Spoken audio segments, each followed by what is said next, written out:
وانا بقى شفت انا اخويا بيبص وراه، رحت قفشاه بقى من قفاه. زمان الحب كان مقدس، كان فيه مجهود كبير، كان فيه اغاني لأم كلثوم عبد الحليم. بس دلوقتي السوشيال ميديا والواتساب. والمشكله مش هنا، المشكله ان السوشيال ميديا رفعت سقف التوقعات.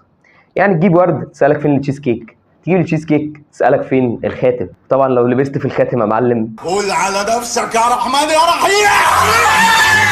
وعشان ما تتعورش في فلوس كتير قررنا نفتح النهارده ملف السوشيال ميديا والحب زمان والحب دلوقتي، ونعرف ازاي السوشيال ميديا لعبت دور في كل ده. ومعانا كمان مروه الاخصائيه النفسيه اللي هتوضح لنا القصه دي النهارده بطريقه ومن زاويه علميه. خلينا نشوف الموضوع مع بعض ونعرف ليه الناس ما بقتش تحب زي زمان، وليه سقف التوقعات ارتفع. يلا بينا نبدأ. يلا بينا. زمان الحب كان رحله، يعني الواحد ممكن يجري ورا واحده 3-4 شهور عشان بس يشوف منها نظره، او عشان يقول لها كلمه او يسمع منها كلمه.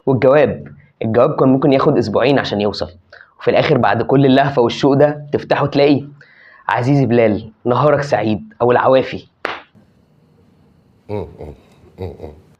حاجه تجيب ضغط يعني مش عارف الناس في التلاتينات كانت بتعيش ازاي بجد.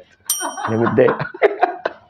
مش كان الحب ليه قيمه. الايه؟ كان الحب ليه قيمه. ما كانوا برضو ايوه، ما كانت بتقول لك عايزه مهر 5 جنيه. 5 جنيه دول كان ابوها ما يعرفش يجيبهم طول حياته. ده ايجار البيت كان نص جنيه بجد والله. زمان الحب فعلا كان فيه صعوبة، وده اللي كان بيزود قيمته عند الناس. لما بتحارب عشان حاجة بتقدرها أكتر، وبتتمسك بيها وبتحترمها وبتبقى عايز تحافظ عليها. زمان كان الواحد لازم يعدي حواجز كتير جدا، ابوها، الجيران، اخوها الكبير.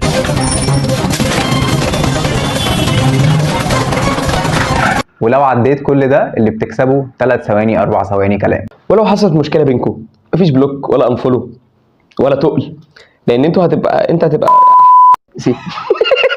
ركز. بياكل صحابه. ولو حصلت مشكله مفيش بلوك او انفولو، تفضل تعافر تعبان بالساعات وبالايام عشان بس تحاول تراضيها او تصالحها، وهي كمان نفس الكلام، لحد ما القريبين منكم انتوا الاثنين يحاولوا يصالحوكوا على بعض.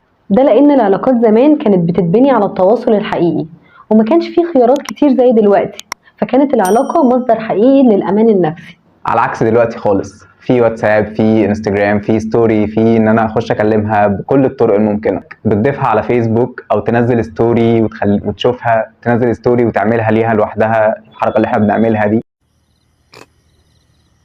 تنزل ديت، كل حاجه دلوقتي بقت سهله. بس السهولة دي مش معناها ان العلاقات بقت اقوى، بالعكس السوشيال ميديا خلت العلاقات تبقى بتنتهي بسرعة وسطحية، عشان كل الناس بتدور على الكمال وعايزة